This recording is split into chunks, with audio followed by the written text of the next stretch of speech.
அனைவருக்கும் வணக்கம். இன்னைக்கு நம்ம பார்க்க போற டாபிக் பார்த்தீங்கன்னா, லெக்ரான்ஜி இன்டர்போலேஷன் மெத்தட். இந்த டாபிக்ல இந்த ப்ராப்ளம் நமக்கு சென்ட் பண்ணியிருந்தவங்க, நம்மளுடைய வியூவர் அண்ட் சப்ஸ்கிரைபர் வர்ஷிதா அப்படின்றவங்க சென்ட் பண்ணியிருந்தாங்க. இது அவங்களுக்காகவும், எல்லா வியூவர்ஸ்க்காகவும், எல்லா சப்ஸ்கிரைபர்ஸ்க்காகவும் அப்லோட் பண்றேன். ஸோ இங்க பார்த்தீங்கன்னா, find the parabola of the form y is equal to ax square plus bx plus c passing through the points into 3 points குடுத்துருக்காங்க. இப்போ நம்ம இதை எப்படி எடுத்துக்கலாம்னு பார்த்தீங்கன்னா, ஸோ இதை ஃபஸ்ட்டு வேல்யூவை எக்ஸ்ன்னு எடுத்துக்கலாம். செகண்ட் வேல்யூவை வந்து நம்ம எஃப் ஆஃப் எக்ஸ்ன்னு எடுத்துக்கலாம். அதுலேயே பார்த்தீங்கன்னா, இது வந்து எக்ஸ் நாட், இது வந்து எக்ஸ் ஒன், இது எக்ஸ் டூ, இது வந்து F of X naught, F of X one, F of X two.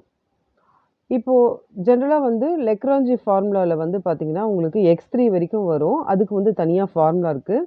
நான் ஏற்கனவே வந்து பார்த்தீங்கன்னா 9 வீடியோஸ் அப்லோட் பண்ணியிருக்கேன். அதனுடைய லிங்க்கை டிஸ்கிரிப்ஷனில் கொடுக்குறேன். அந்த பிளேலிஸ்ட்டை பார்த்துக்கிட்டிங்கன்னா உங்களுக்கு இன்னும் யூஸ்ஃபுல்லாக இருக்கும். இப்போ இந்த இடத்துல பார்த்தீங்கன்னா, நமக்கு எக்ஸ் டூ வரைக்கும் தான் இருக்குது. அதனால் நான் ஃபார்முலாவை எக்ஸ் டூ வரைக்கும் தான் எடுத்து எழுதியிருக்கேன். ஸோ இந்த ஃபார்முலாவை எப்படி ஈஸியாக ஞாபகம் வச்சுக்கிறதுன்றதும் நான் அந்த ப்ரீவியஸ் வீடியோவில் சொல்லியிருந்தேன். அதை வந்து பார்த்துக்குங்க. இப்போ நமக்கு எக்ஸ் டூ வரைக்கும் தான் இருக்குது. அதனால் எக்ஸ் டூ வரைக்கும் நான் ஃபார்முலாவை எடுத்து எழுதியிருக்கேன். ஸோ இப்போது அந்த ஃபார்முலா ஒன் செகண்ட் இங்கே எடுத்து எழுதியிருக்கேன். இப்போ நமக்கு தேவையான வேல்யூஸ்லாம் இங்கே இருக்குது. இதை வந்து நம்ம என்ன பண்ண போகிறோம்னா, நம்ம ஃபார்முலாவில் கொடுக்க போகிறோம். ஸோ எக்ஸ் நாட் இருக்கிற இடத்துல எக்ஸ் ஜீரோ, எக்ஸ் ஒன் இருக்கிற இடத்துல ஒன், எக்ஸ் டூ இருக்கிற இடத்துல டூ கொடுக்க போகிறோம். அதே மாதிரி எஃப் ஆஃப் எக்ஸ் நாட் இருக்கிற இடத்துல zero, F of X one இருக்கிற இடத்துல one, F of X two இருக்கிற இடத்துல 20 கொடுக்க போகிறோம். இப்போ வந்து நம்ம இதை சப்ஸ்டியூட் பண்ணலாம்.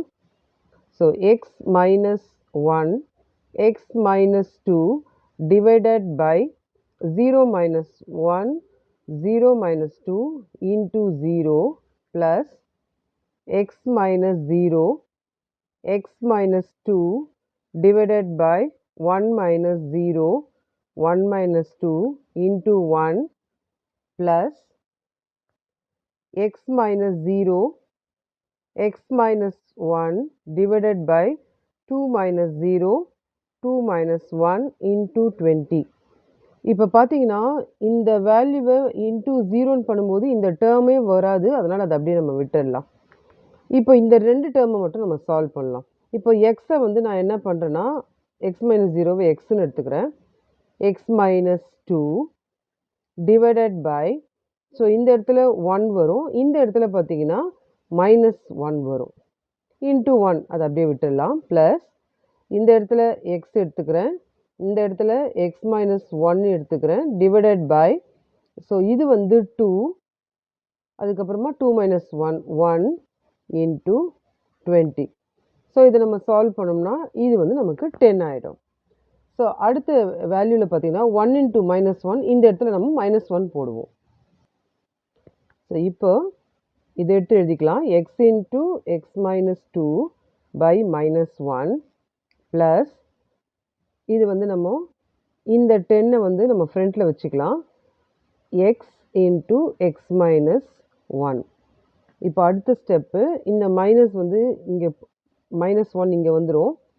ஸோ இந்த X into X, X square minus X into two, two X plus இது வந்து இதை ரெண்டுத்தையும் நம்ம மல்டிப்ளை பண்ணிக்கலாம். முதல்ல X into X, X square minus X. So இப்போ அடுத்தது மைனஸ் ஒன் உள்ளே போனால் minus X square, minus into minus plus two X, இதை மல்டிப்ளை பண்ணால் ப்ளஸ் 10x ஸ்கொயர், இது வந்து மல்டிப்ளை பண்ணால் 10x. இப்போ இந்த சேம் டேர்ம்ஸை நம்ம எடுத்துக்கிட்டோம்னா minus X square plus 10x square plus 2x minus 10x. இப்போ சேம் டேர்ம்ன்றதால நம்ம வந்து என்ன பண்ணலாம், இப்போ மைனஸ் ஒன் ப்ளஸ் டென்ன்ற மாதிரி 9x square, 2x minus 10x minus 8x. So இதுதான் வந்து இந்த கொஷினுடைய ஆன்சர். ஸோ இதுதான் நம்மளுடைய ஆன்சர். இந்த வீடியோ உங்களுக்கு புரிஞ்சிருக்கும்னு நம்புகிறேன். தேங்க்ஸ் ஃபார் வாட்சிங் திஸ் வீடியோ.